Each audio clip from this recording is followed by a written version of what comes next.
కార్తీక మాసంలో 8వ రోజు కార్యక్రమంలో అడుగుపెట్టాం. ఈ రోజు కాలభైరవుడికి అత్యంత ప్రీతిపాత్రమైనది. కార్తీక మాసంలో శుక్లపక్షంలో వచ్చే అష్టమి తిథి నాడు కాశీపట్టణంలో అసంఖ్యాకంగా జనం చేరతారు. కాలభైరవ ఆలయం దగ్గర ఇసుక వేస్తే రాలనంత జనం ఉంటారు. ఉజ్జయినిలో కూడా అంతే. కాలభైరవుడికి అష్టమి అంటే చాలా ఇష్టం. అందుకనే ఈ అష్టమి నాడు కాలభైరవ దర్శనం కోసం ఉదయం నుంచి బారులు తీరి ఉంటారన్నమాట. ఒక్క ముక్కలో చెప్పాలంటే ఈరోజు ఆలయంలోకి వెళ్ళడం ఒక మాదిరివాడి వల్ల కాదు, అంత జనం ఉంటారు. అందువల్ల లేచేటప్పుడు కాలభైరవుడిని తలుచుకోవాలని శాస్త్రం. కార్తీక మాసంలో అష్టమి నాడు అంటే 8వ రోజు నాడు లేచి లేవగానే కాలభైరవ కాలభైరవ అనుకుంటూ లేవాలి. స్నానానంతరం ముందుగా కుంకుమ, విభూతి లేక ఊర్ధ్వపుండ్రాలు ఏవో ఒకటి ధరించి విఘ్నేశ్వరుణ్ణి గురువుని తలుచుకొని కాలభైరవాష్టకం పఠించాలి. ఈరోజు భక్తితో కాలభైరవాష్టకాన్ని తన స్వగృహంలో కానీ దేవాలయంలో కానీ పఠిస్తే అటువంటి వాడు అపమృత్యు భయం పొందడు, దుర్మరణం పాలుకాడు, యాక్సిడెంట్లో చావడు. కాలభైరవుణ్ణి తప్పక తలుచుకోవాలట. అష్టకాన్ని పారాయణ చేయాలి. అయ్యా అష్టకం పారాయణము చెయ్యలేము అన్నటువంటి వాళ్ళు విన్నా చాలని శాస్త్రం. కాలభైరవాష్టకం ఎవడు భక్తి శ్రద్ధలతో కార్తీక మాసంలో శుద్ధ అష్టమి నాడు గానం చేస్తాడో అటువంటి వాడి ఇంటిలో ఉన్నవాళ్ళు పూర్ణాయువులు అవుతారు. ఆ ఇంట్లో ఎవరూ కూడా అకాలంలో మరణం చెందరు. కనీసం 60 ఏళ్ళకి పైబడి జీవిస్తారు, కానీ ఈలోపు చావరని శాస్త్రం చెబుతున్నది. అందులో ముఖ్యంగా కాశీఖండంలో కార్తీక మాస వైభవానికి సంబంధించిన ఒక కథ ఉంది. ఆ కథలో నాయనలారా అష్టమి వచ్చినప్పుడల్లా కాలభైరవుని తలుచుకోండి, స్తోత్రం చేయండి, మీ వంశంలో వాళ్ళందరూ కూడా పూర్తిగా జీవిస్తారు, అకాల మృత్యువులు ముఖ్యంగా ప్రమాదవశాత్తు వచ్చే మరణాలు పొందరు అని చెప్పారు. యాక్సిడెంట్లో చావరన్నమాట వాళ్ళు. నీళ్లలో పడి చావడము, అగ్నిలో పడి చావడము, వాహనాల కింద పడి చావడము, ఆకాశంలో కింద పడి చావడము, చెట్ల మించి పడి చావడము, వీటన్నిటికీ కూడా అకాల మృత్యువులు అని పేరు. ఇలాంటి ప్రమాద మరణములేమీ రావు. ఇక అష్టమి నాడు స్నానానంతరం భగవంతుణ్ణి ఇష్టదేవతని భక్తి శ్రద్ధలతో ఆరాధించి తదనంతరం స్వయంపాకం దానం చేయాలి. స్వయంపాకంలో ఈరోజు ఉసిరికాయ తప్పనిసరిగా ఉండాలి. పచ్చడి పెట్టుకునే ఉసిరికాయని తమలపాకుల్లో పెట్టి దానం చేయాలి. తులసీ దళము, ఉసిరికాయ, బెల్వపత్రము ఈ 3 దక్షిణతో పాటు ఒక మహాత్ముడికి, అందులో మంచి సాధకుడైనటువంటి వాడికి, అర్హత కలిగిన వాడికి దానం చేస్తే ఇక ఆ ఇంట్లో నిత్యము ఆనందం తప్ప దుఃఖం ఉండదట. నిత్యానందం లభిస్తుంది. పొరపాటున జాతకవశాత్తు దుఃఖములు వస్తే ఆ దుఃఖములలోంచి బయటపడడానికి కావలసిన మనోబలము లభిస్తుంది, సహాయకులు లభిస్తారు. అందువల్ల ఈరోజు తప్పక ధాత్రీ ఫలాన్ని అంటే ఉసిరికాయని దానం చేయండి. ఆ దానం కూడా ఎలాగా, 2కి తక్కువ కాకుండా తమలపాకులు అందులో వక్కలో పెట్టి ఉసిరికాయ పెట్టండి, తులసీ దళము, బెల్వపత్రం కూడా పెట్టండి. ఏకకాలంలో ఇవన్నీ కలిపి దానం చేయండి. ఈరోజు ఫలాలు కూడా దానం చేయండి. స్వయంపాకంలోట ఎండు మిరపకాయలు, పచ్చిమిరపకాయలు, కూరగాయలతో కలిపి దానం చేస్తే చాలా మంచిది. ఈ మిరపకాయల వల్ల ఏమిటి లాభం అంటే కుటుంబంలో వచ్చేటటువంటి తీవ్ర రోగాలు లేక దీర్ఘ రోగాలు పోతాయి. దీర్ఘ రోగాలు ఉంటాయి. కొంతమంది ఇంట్లో ఎప్పుడూ జలుబే, కొంతమందికి ఎప్పుడూ నరాల నొప్పులే, కొందరికి చేతు నొప్పులు, కొందరికి ముక్కు నొప్పులు, ఇలా ఏవో నొప్పులు ఉంటాయి. ఇవి ఎప్పటికీ ఎన్ని మందులు వాడినా తొలగవట. అష్టమి నాడు కాలభైరవుడికి ప్రీతిపాత్రమైన ఎండుమిర్చి, పచ్చిమిర్చి ఇటువంటి వాటి స్వయంపాకంలో పెట్టి కూరగాయలతో పాటు దానం చేస్తే భయంకరమైన దీర్ఘాధులు, వ్యాధులు తొలగిపోతాయి. ఈరోజు కూడా యథాప్రకారంగా అష్టమి నాడు చేసేటటువంటి నక్త ఉపవాసం చేయండి. సూర్యుడు అస్తమించాక మళ్ళీ స్నానం చేసి శివాలయంలోకి కానీ విష్ణు ఆలయంలోకి కానీ అమ్మవారి ఆలయానికి కానీ వెళ్ళి ప్రదక్షిణలు చేయండి. మీకు అవకాశం ఉన్నంత వరకు ఈరోజు హరినామస్మరణం చేయండి. ఏదైనా ఒక ఆలయంలో కాసేపు కూర్చుని ఓం నమో నారాయణాయ లేక ఒక ఓం నమ శివాయ ఈ 2 మంత్రాల్లో ఏదో ఒక మంత్రాన్ని అనుష్ఠానం చేయండి. నవార్ణ మంత్రం అని ఒక మంత్రం ఉన్నది. అంటే 9 అక్షరముల మంత్రం, అమ్మవారి యొక్క మహామంత్రం ఇది. దేవీ భాగవతంలోను దుర్గా సప్తశతిలోనూ చెప్పబడిన గొప్ప మంత్రం. ఓం ఐం హ్రీం క్లీం చాముండాయే విచ్చే, ఇది మంత్రం. అంత మాత్రం చేత నేను ఉచ్చరించానని మీరు తొందరపడి చదవకండి, చెప్పాలి కాబట్టి చెబుతున్నాం అంతే. ఈ మంత్రం గురువుల ద్వారా ఉపదేశం పొందినటువంటి వాళ్ళు అష్టమి నాడు ఆలయంలో కూర్చుని జపం చేస్తే అనంత ఫలితం వస్తుంది. కాకపోతే ఇలాంటి మంత్రములు గురుముఖత వినకుండా మాత్రం చేయకూడదు, కేవలం టీవీల్లో విని చేయకూడదు. దీనికి గురూపదేశం పొందాలని శాస్త్రం. ఉపదేశ ఆద్యోచ్చారణం, ఉపదేశం అనగా ఆది ఉచ్చారణం. ఆద్యోచ్చారణం అంటే ఆద్య మొట్టమొదటి ఉచ్చారణం అనగా నా నోటితో నేను ముందుగా చెప్పానుగా, నా నోటితో పలికినటువంటి మంత్రమును ఉపదేశము అంటారు. మొట్టమొదటిగా నేను పలికినటువంటి ఆ ఉచ్చారణయే ఉపదేశం. అందుకని నేను ఉపదేశం ఇచ్చాను, మీరు పొంది అప్పుడు జపం చేస్తే లాభం అన్నమాట. ఎందుకంటే ఇవి అపారమైన శక్తి కలిగిన కొంచెం నియమంతో చేయవలసిన మంత్రములు. కొన్ని మంత్రాలు ఉంటాయి, వాటిని ఎప్పుడూ చేసుకోవచ్చు, వాటికి పెద్ద ఉపదేశంతో అక్కర్లేదు. ఇలా మేము పురాణంలో చెప్పినప్పుడు కూడా చేసుకోవచ్చు. ఇక తదనంతరం గురువుల దగ్గర కూర్చుని భక్తి శ్రద్ధలతో వారిని సేవించి పురాణ కథ, కార్తీక పురాణం 8వ రోజు వినవలసిన కథ కూడా వినాలి. ఇక నేను పదే పదే చెబుతున్నాను అనుకోక, కార్తీక మాసం అంతా కూడా ఆలయంలో ఆవు నేతితో దీపం వెలిగించండి. ఆవు నేతి దీపం వల్ల వచ్చే లాభాలు అన్నీ ఇన్ని కావు. ఈరోజు మీకు అష్టమి నాటి కథ ఒకటి చెబుతాను. కార్తీక పురాణంలో 8వ రోజు వినవలసినటువంటి పురాణ కథ చెబుతాను, శ్రద్ధతో వినండి. ఎప్పుడు పురాణ కథ వినేటప్పుడు కాసిన అక్షతలు పుష్పాలు చేత్తో పుచ్చుకొని కథ వినడం అయ్యాక దానిని శివాలయంలో అయితే శివుడి సన్నిధానంలో, విష్ణు ఆలయంలో విష్ణువు సన్నిధానంలో, లేక అమ్మవారి ఆలయంలో అమ్మవారి సన్నిధానంలో పెట్టండి. ఇంట్లో కనుక ఈ కథ వింటే మీ పూజా మందిరంలో దేవుడి దగ్గర పెట్టి ఈ అక్షతలు అవిని ఆ తర్వాత అక్షతలు శిరస్సున చల్లుకోండి. అప్పుడు కథాశ్రవణం వల్ల వచ్చే ఫలితం వస్తుంది. పూర్వం ఒక యతీశ్వరుడు తీర్థయాత్రలు చేస్తూ చేస్తూ చేస్తూ పరమ పవిత్రమైన వారణాసికి దగ్గరలో మార్కండేయుడు ప్రతిష్ఠించిన ఆలయం దగ్గరకు వచ్చాడు. కాశీలో ఇంచుమించుగా విశ్వేశ్వరుడు ఆలయానికి ఒక 20 కిలోమీటర్ల దూరంలో మార్కండేయుడు ప్రతిష్ఠించిన లింగం ఉంది. మార్కండేయుడి కథ ఇంచుమించుగా భారతీయులంతా అంతో ఎంతో వినే ఉంటారు. మార్కండేయుడు 12వ ఏట యమధర్మరాజు వారి వల్ల గండం వస్తోందని తెలుసుకుని కాశీ వెళ్ళి గంగానదీ తీరంలో ఒక లింగాన్ని ప్రతిష్ఠించి ఆ లింగాన్ని కౌగిలించుకుని పంచాక్షరీ జపం చేశాడు. అప్పుడే యముడు ఆయన చంపడానికి వస్తే యముణ్ణి ఎడంకాలతో తన్ని అవతలకు గంటేసి యముణ్ణి సంహరించి మార్కండేయుణ్ణి చిరాయువుని చేశాడు శివుడు. అప్పటి నుంచి ఆ శివలింగం మార్కండేయేశ్వరలింగం అని పిలువబడింది. ఇంచుమించు కాశీలో విశ్వేశ్వరాలయానికి 20 కిలోమీటర్ల దూరంలో ఉంటుంది. అది 20-25 కిలోమీటర్ల మధ్యలో ఉంటుంది. మహానుభావుడు మార్కండేయుడు ఆ శివుడి మీద ఒక అష్టకం రాశాడు. దానికి చంద్రశేఖర అష్టకం అని పేరు.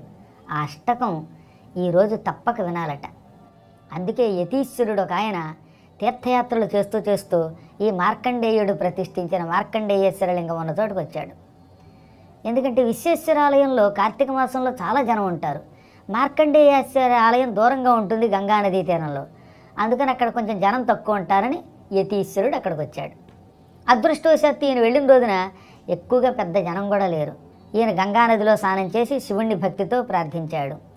చంద్రశేఖర చంద్రశేఖర చంద్రశేఖర పాహి మాం, చంద్రశేఖర చంద్రశేఖర చంద్రశేఖర రక్ష మాం, చంద్రశేఖరమాశ్రయే మమ కింకరిష్యతి వై యమః. ఎంత ధైర్యంతో చెప్పాడో తెలిసిన మార్కండేయుడు. చంద్రశేఖరం ఆశ్రయే, శివుణ్ణి నేను ఆశ్రయిస్తున్నాను, నన్ను కింకరిష్యతి వై యమః అన్నాడు ఆయన. యముడు కింకరిష్యతి, ఏం చేయగలడు అని అర్థం. యముడు నన్నేం చేస్తాడు? చంద్రశేఖరుణ్ణి పట్టుకుంటే. ఆ ఒక్క అండంతో పాటు అక్కడ వై అని ఒక గొప్ప అద్భుతమైన మాట వాడాడు. ఈ అక్షరం వల్ల ఏమవుతుందో తెలుసా? కింకరిష్యతి వై యమః. యమః కింకరిష్యతి అంటే యముడు ఏం చేస్తాడని అర్థం. కానీ కింకరిష్యతి వై అంటే ఈ బోడి యముడు నన్నేం చేయగలడు. అని చెప్పాడు. అంత ధైర్యంగా చెప్పాడు. యముడు నన్నేం చేస్తాడు, ఇంగ్లీష్లో ఆఫ్టర్ ఆల్ అంటామే, ఆ పదానికి బదులుగా ఇవి వాడతారనమాట కొన్ని సందర్భాల్లో. అసలే అంత ధైర్యం ఉండాలి మనకి ఎప్పుడు భగవంతుడిని మృత్యుంజయుడిని పట్టుకుంటే. అందుకే చూడండి, యముడు నిజంగానే ఏం చేయలేకపోయాడు, మహాజాతకుడైపోయాడు మార్కండేయుడు. జ్ఞానులు కార్తీక మాసంలో అష్టమి నాడు ఈ పవిత్రమైన చంద్రశేఖరాష్టకం కూడా చదువుతారు. నాకు చాలా ఇష్టం ఈ అష్టకం అంటే అనమాట. రత్నసానుశరాసనం రజతాద్రిశృంగనికేతనం సింజినీకృత పన్నగేశరమచ్యుతానల సాయకం క్షిప్రదగ్ధపురత్రయం త్రిదశాలయైరభివందితం చంద్రశేఖరమాశ్రయే మమ కింకరిష్యతి వయ్యమః. ఒకప్పుడు శివుడు త్రిపురాసురుల్ని సంహరించాడు. ఈ ముగ్గురిని చంపడం కోసం మేరు పర్వతాన్ని విల్లుగా చేసుకున్నాడు. ఆ మేరు పర్వతానికి ఆదిశేషుణ్ణి అల్లెతాడుగా అంటే వింటికుండే తాడుగా మార్చుకున్నాడు, నారిగా మార్చుకున్నాడు. క్షిప్రదగ్ధ పురత్రయం, 3 పురాలని, త్రిపురుల యొక్క 3 నగరాలని క్షణంలో కాల్చిపారేశాడు. అలా కాల్చడానికి అచ్యుతానల సాయకం విష్ణువు అస్త్రమై నారాయణాస్త్రమయ్యాడు. ఆయన్నే అస్త్రంగా మార్చుకున్నాడు. దేవతలంతా ఆయన్ని స్తోత్రం చేశారు. అటువంటి చంద్రశేఖరుణ్ణి నేను ఆశ్రయిస్తున్నాను, యముడు నన్నేం చేస్తాడన్నాడు ఆయన. ఈ స్తోత్రం యతీశ్వరుడు చేసి మార్కండేయేశ్వర ఆలయంలో శివుడి సన్నిధానంలో ఒక ప్రమిద పెట్టి ఆ ప్రమిద నిండా ఆవు నెయ్యి పోసి అందులో ఒత్తి వేసి దీపం వెలిగించాడు. వెలిగించిన తర్వాత ఎదురుగుండా కూర్చుని, శివుడికి ఎదురుగుండా కూర్చుని ఓం నమ శివాయ అని కళ్ళు మూసుకుని జపం చేశాడు. పూర్వం మహానుభావులు జపంలోకి వెడితే పక్కన ప్రళయం వచ్చినా తెలిసేది కాదు. దానికే ఏకాగ్రత అని పేరు. ఇవాళ కలియుగం అవడం వల్ల చేతిలో జపమాలలా పట్టుకుంటూనే ఉంటాడు, నారాయణ ఓం నమో నారాయణాయ అంటూనే ఉంటాడు. ఈ పక్కన వంకాయ కూర, ఈ పక్కన టెంకాయ కూర, ఈ పక్కన పోపుల వాసన, ఇంకో పక్కన ఇంకో వాసన, అన్నీ తెలుస్తూనే ఉంటాయట.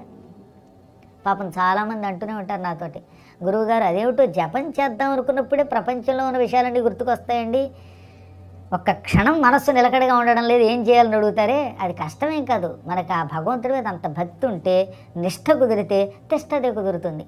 కబీర్ దాసు ఒక అద్భుతమైన దోహా చెప్పాడు. మాలాతో కరమే ఫిరై జీబు ఫిరై ముఖమాహి మనువాతో దశ ఫిరై యహతో సుమిరను నాహి అన్నాడు. జపమాల చేతిలో తిరుగుతూనే ఉంటుంది, ఇలా తిప్పుతూనే ఉంటాడు, నోట్లో రామ్ రామ్ రామ్ అంటూనే ఉంటాడు, మనస్సు మాత్రం దిశలు తిరుగుతుందట. అంటే రామ్ రామ్ అంటూనే ఉంటాడు. ఏమండోయ్ కాస్త బయటికి వెళ్ళి వంకాయలు తండి, రామ్ రామ్ రామ్. నీ మొహం తగలయ్యా కాస్త ఇడ్లీ చట్నీలో 2 మిరపకాయలు వేరోయ్ అంటారట. అసలు వీడికి జపం చేస్తున్నప్పుడు ఇడ్లీ ఎందుకు, ఈ చట్నీ ఎందుకు, మిరపకాయలు ఎందుకు, లేకపోతే బదారికి వెళ్ళడం ఎందుకు అంటే మన మనస్సు రాముడి మీద ఏమాత్రమూ నిలబడడం లేదు. చేతిలో జపమాల ఉట్టుట్టినే తిప్పుతున్నాం, ఇది ఒక పెద్ద నాటకమే. నోట్లో రామ అంటాం, మనస్సు మాత్రం ఆ రాముడి మీద ఒక్క క్షణం కూడా ఉండదు. అందుకే యహతో సుమిరను నాహి అన్నాడు ఆయన, యహతో స్మరణ నహి హై అన్నాడు కబీర్ దాస్. ఇది స్మరణ కాదు, ఆ ఇష్టదేవతను తప్ప ఇంకెవరూ నీకు కనపడకూడదు, దానికి ఏకాగ్రత అని పేరు. అటువంటి ఏకాగ్రత సాధించిన వాళ్ళు ఈ జన్మలోనే ముక్తి పొందుతారు. యతీశ్వరుడు శివాలయంలో దీపం వెలిగించి శివుణ్ణి ఎదురుగుండా పెట్టుకుని మనస్సులో ఆ శివుణ్ణి ధ్యానం చేసి కళ్ళు మూసుకుని పూర్తిగా శివుడిలో లీనమైపోయాడు. ఆయనకి ఏం తెలియటం లేదట అక్కడ ఏం జరిగినా. ఎంతలో ఎక్కడి నుంచి వచ్చిందో అక్కడికి ఒక ఎలక వచ్చింది. ఈ ఎలక అక్కడ ఉన్నటువంటి ఒత్తి దగ్గరికి వచ్చింది. ఆ ఒత్తి వెలిగిపోతున్న దాని నోటితో గబుక్కుని కరిచింది. వెంటనే నోరు కాలింది. కంగారు పడి ఆ ఒత్తి వదలచ్చుగా వదలలేదు, వదలకుండా అటు ఇటు పరిగెత్తింది. ఆ పక్కన ఇలాంటి చాలా ఒత్తులు పెట్టాడండి ఆయన, ప్రమిదలు ఎక్కువ పెట్టాడు. ఆ ప్రమిదల్లో ఒత్తులు కొన్ని కొండెక్కాయి. ఇదేం చేసింది, ఈ కంగారులో ఈ ప్రమిద నుంచి ఆ ప్రమిదకి, ఆ ప్రమిద నుంచి ఇంకో ప్రమిద దగ్గరికి దూకింది. దూకడంలో దీని నోట్లో వెలుగుతున్న ఒత్తి వల్ల ఆ తక్కిన ప్రమిదల్లో ఉన్న ఒత్తులు, కొండెక్కిన ఒత్తులు మళ్ళీ వెలిగాయి. వరసగా 3-4 దీపాలు వెలిగాయి.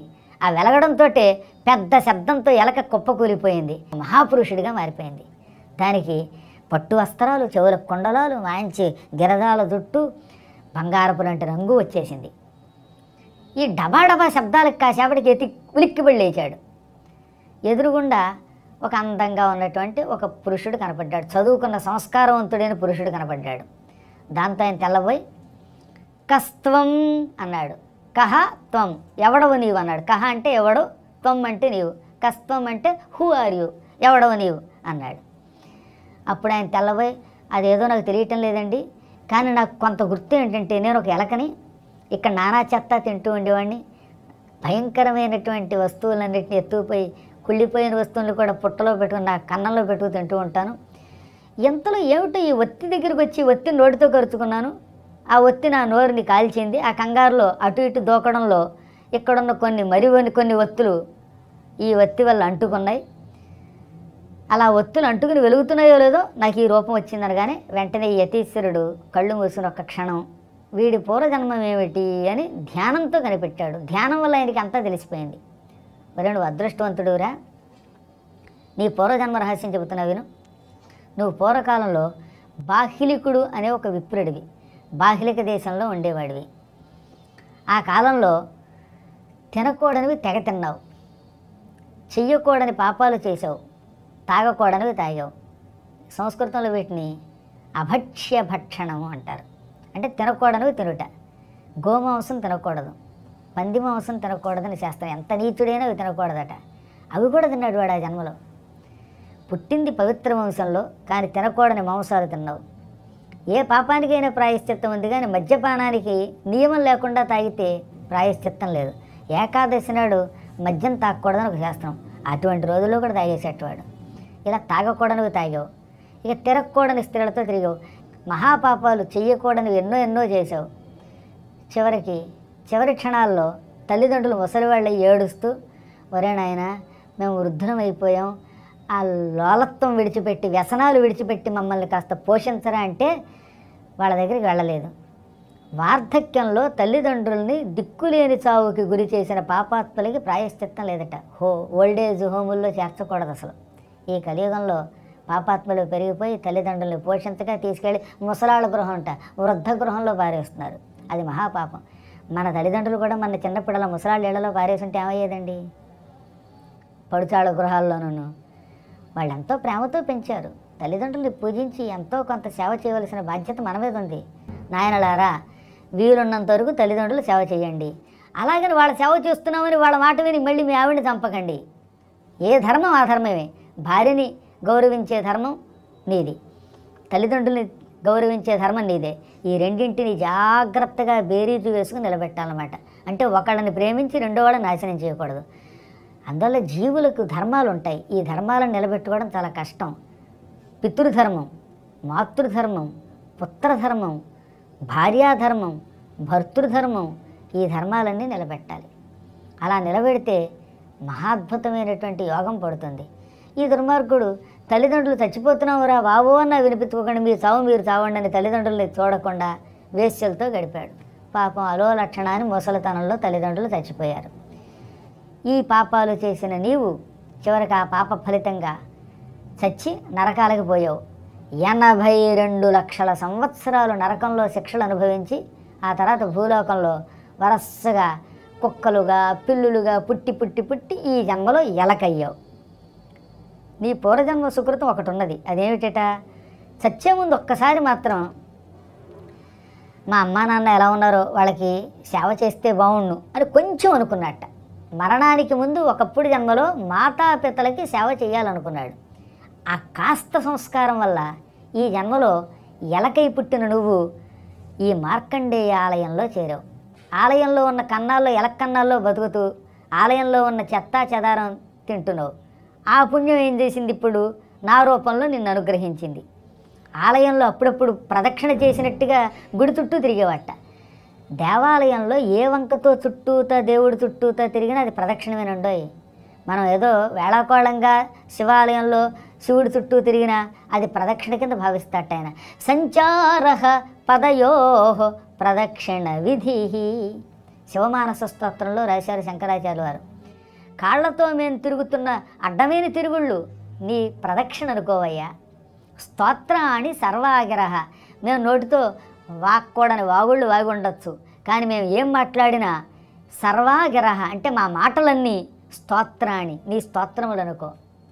యద్యత్కర్మ కరోమి తత్తదఖిలం శంభో తవారాధనం. నేను ఏ ఏ పనులు చేసినా ఆ పనికిమాలిన పనులన్నీ నీ ఆరాధన అనుకో, ఇది నా మానస పూజ అనుకో అన్నాడు ఆయన. అలా నీ అదృష్టం బాగుండి శివాలయంలో అటు ఇటు తిరగడం నీ ప్రదక్షిణ ఫలితం ఇచ్చింది నీకు. ఇప్పుడు నేను ఇక్కడ దీపం వెలిగిస్తే ఆ దీపాన్ని నోటితో పట్టుకొని కొండెక్కిన దీపాలని ఆహార వంచుతో వెలిగించావు. నిజానికి ఆవు నేతి ఒత్తి ఎందుకు పట్టుకున్నావు? నువ్వు అన్నం అనుకున్నావు, నీకు అది ఆహారం అనుకున్నావు, కానీ అది ఆహారం కాదు, అగ్ని.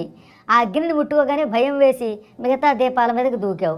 దూకడంతో ఆ దీపపొత్తులు వెలిగాయి. వెలగడం వల్ల నీకు శివాలయంలో దీపం వెలిగించిన మహాఫలితం వచ్చేసింది. చూసావా, శివాలయములో ఏ వంకతో అయినా దీపం వెలిగించడం మహాపుణ్యం. కార్తీక మాసంలో అష్టమి నాడు వరుసగా నీ నోటిలో నుంచి వచ్చినటువంటి దీపపు ఒత్తి 3 దీపాలను వెలిగించింది. ఆ మహాపుణ్యంతో నీకున్న పాపాలన్నీ పోయాయి. నీ పూర్వజన్మ దౌర్భాగ్యాలు తొలగిపోయాయి.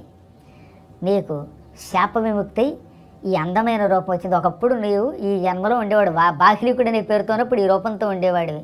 చూసావా, ఇది కార్తీక దీపానికి ఉన్న విశిష్టత. అందున కార్తీక మాసంలో దీపాలు వెలిగించడం ఎప్పుడూ పుణ్యమే. అష్టమి నాడు వెలిగించే పుణ్యం అష్ట కష్టాల నుంచి విముక్తి ప్రసాదిస్తుంది.